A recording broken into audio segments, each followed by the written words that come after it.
What's going on, everybody? It's your boy JP, Joe Paul, backing him up, building man. Hope everybody's having a great day.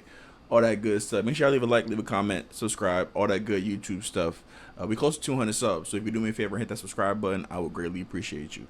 But after 2 games of Olympic play, both the men and the women's teams are 2-0. You know what I'm saying? The Team USA women, they played today against Belgium in a game that was probably let's call it a little too close for comfort. You know what I'm saying? They ended up winning the game by a score of 87-74. I don't think that final score is very indicative of just how close this game was. Like, Belgium played fantastic throughout. I don't know any of the players' names. I don't know how to pronounce them, so I don't want to disrespect them and butcher them. So I'm just not even going to bother even trying. But they played very well on the other side. I know the big girl for Belgium, she was out there really putting a lot of pressure on Asia Wilson. Like, pressure that I have not seen many people put on a player like Asia Wilson, but they played very well. Their guards played very well. Julie Van Loo, I believe her name is. She came out there and she was just bombing threes. Like, she was like the smallest person on the court, but she was making a big impact. Like, shout out to the girl, everybody over there for that Belgium team. Like, I understand why, you know what I'm saying, the last time that our women's team played against this Belgium team, it came down to a buzzer beater from Stewie. Or, you know, I'm not sure if it was a buzzer beater or just a game-winning putback or something like that from Stewie. But that is a well-coached team. They play very well together. Like, they have a lot of good, like, they remind me a lot of, like, a very good college team. Like, they were very good at getting the ball open to their shooters. They were very good at cutting back door. Their bigs were just very strong and wide, and they played big. And, like I said, I can't say it enough credit to that team. You know what I'm saying? Shout out to Belgium. But for the women's team, you know what I'm saying, this game really opened like a lot of eyes and really created a lot of question marks for this roster. You know what I'm saying? Like, through 3 games, or the 4 games now that we've seen them play, we'll actually throw out the Japan game because that really wasn't much of a competitive game at all. You know what I'm saying? Like, there was such a huge height mismatch like that. I don't think that's really a fair game to evaluate this team. Through the game against the WNBA All-Stars, their first exhibition game after that, and then today's game against Belgium, you just kind of saw the major deficiencies that are this Team USA roster. You know what I'm saying? Like, I've been somebody who really, since the roster dropped, I've been saying, like, it's flawed, it doesn't quite make sense, but I never really took the time to sit down and really, like, break down why I felt like the team didn't make sense. And after today's game, like, I really had to, like, take a look and just be like, why it doesn't feel like this team, like, I think they're going to win the gold medal regardless. I think that they're talented enough to win the gold medal compared to any other team out there. I think that Belgium probably is the team that can play them the best. They're a very big, tall team, very wide. They play very strong. They have excellent shooters, but I don't think that Belgium even can beat them as they're currently constructed. However, there are major deficiencies on this team, and the roster, in my eyes, just doesn't make sense. And I even wrote down little bullet points to tell you why I don't feel like the team makes sense. So, bullet point number 1, I don't think there are enough distributors on the team. The only distributor on this team is Chelsea Gray. Chelsea Gray, who's coming off an injury, no less. So, for a team that is, you know what I'm saying, very reliant on their forwards and their center in Stewie and Asia and Brittany Griner, you need somebody who's going to be able to get them the ball. You know what I'm saying? And the fact that Chelsea Gray is the only true point guard they have on the roster, it just, like, you can kind of just feel like that big hole that Sue Bird not being there really left. You know what I'm saying? Like, they did not, and they didn't even really make an attempt to try to fill that hole. You know what I'm saying? They brought in Chelsea, and they were like, just like, hey, the rest will fall into place. All the other guards on the team are really scoring guards. You know what I'm saying? Sabrina Ionesco, Jackie Young, Diana Taurasi, Kelsey Plum, Jewel Lloyd, they're all scoring guards. None of them are, you know what I'm saying, passing is not their main thing. A lot of them can pass. They can make passes. Jackie Young can make passes. Kelsey Plum, Sabrina Ionesco, she's the point guard of her team, but they don't really rely on them to be, you know what I'm saying, the main distributors for the team. You know what I'm saying? The Aces have, you know, Chelsea Gray. Even the Liberty, they run out there with Courtney Vandersloot just so that Sabrina can just focus on being the excellent shooter that she is. And on this Olympic team, you're asking these players to become something that they're not. You know what I'm saying? You're asking Sabrina and you're asking Kelsey Plum and Jewel Lloyd and everybody to suddenly become, like, excellent pick and roll players. Or just be okay with just throwing the ball into the post and becoming a spot-up shooter. And they really don't have amazing shooters on the perimeter. They have players that can hit shots. Same thing with their passing. They don't have any pure distributors, and they also don't have any pure shooters. So they have players that can knock down threes, like Kelsey, like Jackie, like Jewel Lloyd. But Jewel Lloyd is, you know, she's inefficient as it is. But they don't have anybody that can really knock. Like, the only person on this team that is a knockdown three-point shooter, I would say, is Sabrina Ionesco. Nobody else. And Diana Taurasi, but, you know, Diana Taurasi, this is clearly a legacy pickup for Team USA to bring in Diana. You know what I'm saying? For them to bring in Diana for this roster, you could just see that she's old, man. Like, and that's not a slight on her. I know that before the Olympics, she came out, she said that like only a woman can, you know what I'm saying, have this much experience and it be a bad thing. And it's like, no, Diana, that's not true. You're old, bro. I don't mean no disrespect when I say that. You have lived an amazing life. You have had an amazing basketball career. You are old now. You know what I'm saying? And the next generation is here, and they are faster, and they are stronger, and they can knock down, they can shoot better and jump higher and all this other stuff. You're just not there anymore, and that's okay. And I think that I understand the adding her onto the roster. I'm not even necessarily say that it's a bad thing. Like, if she's still in she's still in the league, she's still playing, we're gonna go ahead and just have her on the team. I'm not mad at you, but I feel like they didn't do a good job at filling in the pieces around that. You know what I'm saying? Coming in to this team, they knew that they were going to be centered around A'ja Wilson and Breanna Stewart. You know what I'm saying? They were not going to play any other way. You know what I'm saying? And then for them to come out and not surround them with players that are fantastic catch and shoot players, or just fantastic players that are great at cutting, they brought in so many one-on-one individual scoring players, and it's just like, it doesn't make sense in my eyes. It doesn't make sense to me. You know what I'm saying? And they don't have any defenders. They don't have anybody who really can defend on the perimeter. You know what I'm saying? I think that their best perimeter defender would probably be Jackie.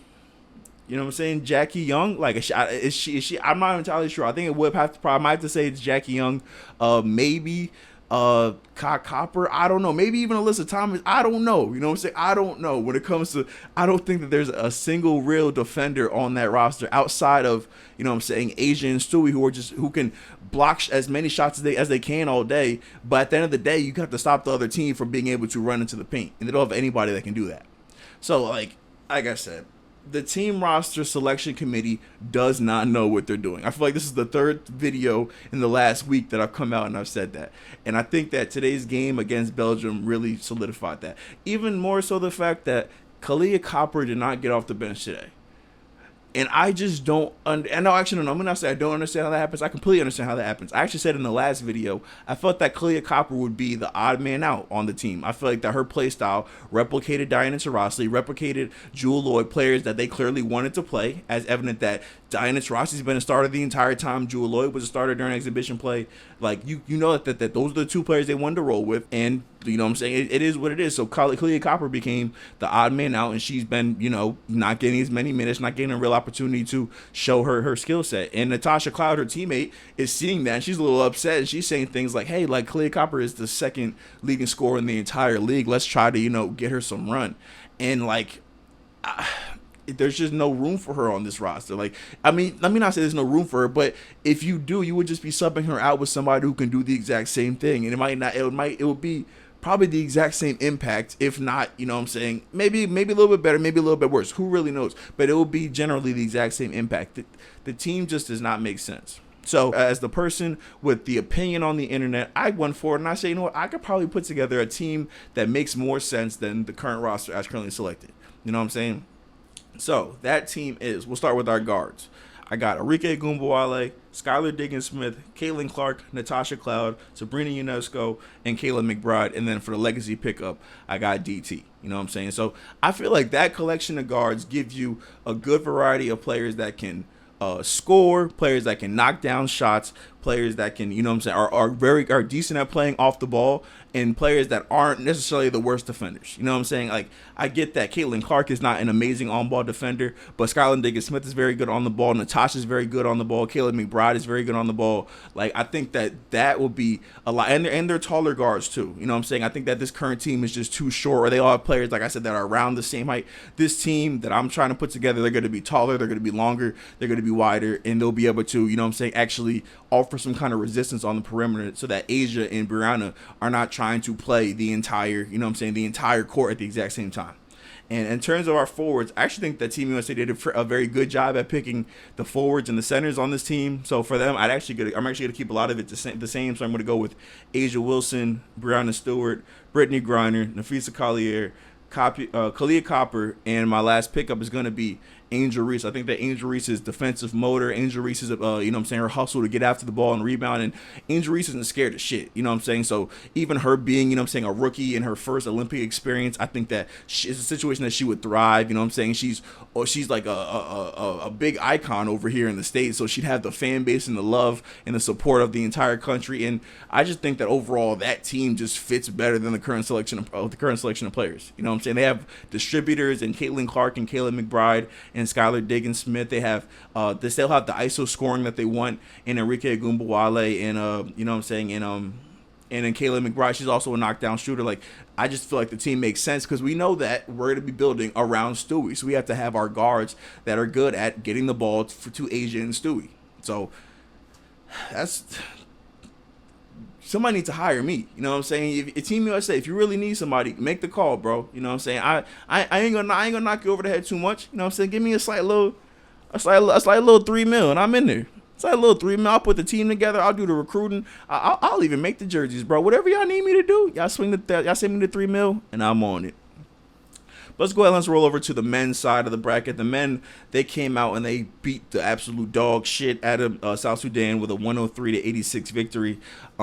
This game was really just like a complete mismatch. It felt like it didn't even feel like it was the same matchup that we saw a couple games ago with South Sudan really taking us down to the wire and us needing LeBron James to, get us out of that situation. Like, this game was over really like the minute it started. Team USA came out locked in, super focused, you know what I'm saying? They just played overall fantastic team basketball. Like, there were so many times throughout the game where you just saw like a defensive play on one end lead to a dunk on the other end, and it felt like Team USA basketball as I know it. You know what I'm saying? Growing up, watching the 2008 team, watching the 2012 team, we just felt like we were so much better than the team we were playing against that we could just do shit and just flex on people. You know what I'm saying?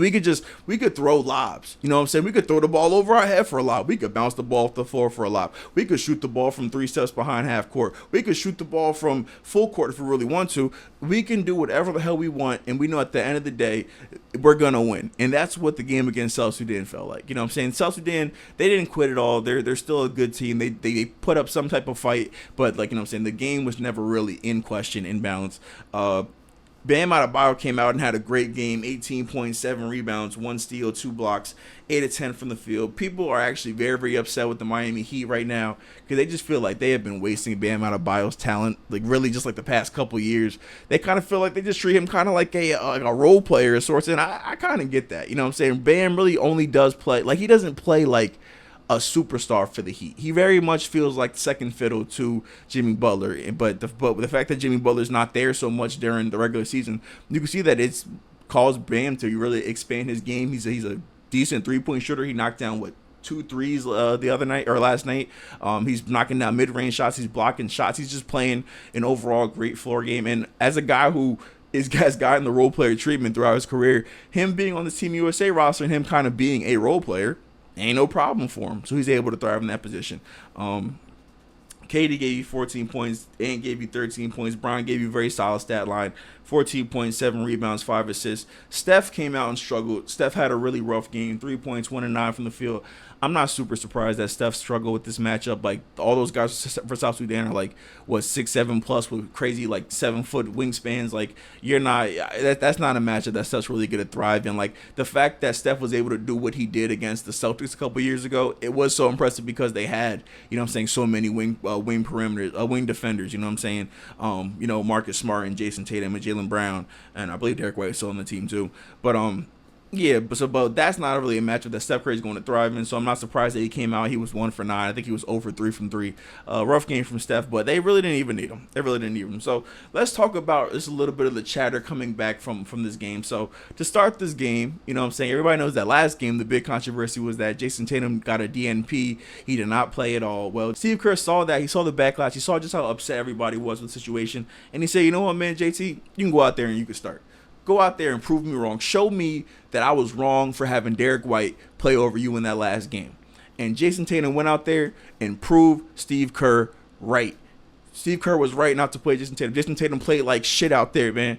He got out there, I believe his first 3-point shot, he shot off the side of the backboard. He was out there turning the ball over like he felt like he was trying too hard to be good. You know what I'm saying? Like, I had a conversation with my boy Adrian, like, and I was trying to explain the concept to him of what it's like when you're trying to be good. You know what I'm saying? It's like Jason Tatum had heard the chatter. Jason Tatum's coming off a championship. He said it himself. The experience was very humbling because he got the new contract. He's on the cover of 2K25. Just won a championship. He got bitches coming at him at every angle. I know he's with LMA, but he got bitches coming at him from every angle. Sponsorships coming out the window. It's just like, it's up right now, Jason Tatum's life. And in basketball, if you're in the Olympics, the moment where you think there's like, hey, I just finished, you know what I'm saying, putting on this crowning achievement to my resume, I get a DNP.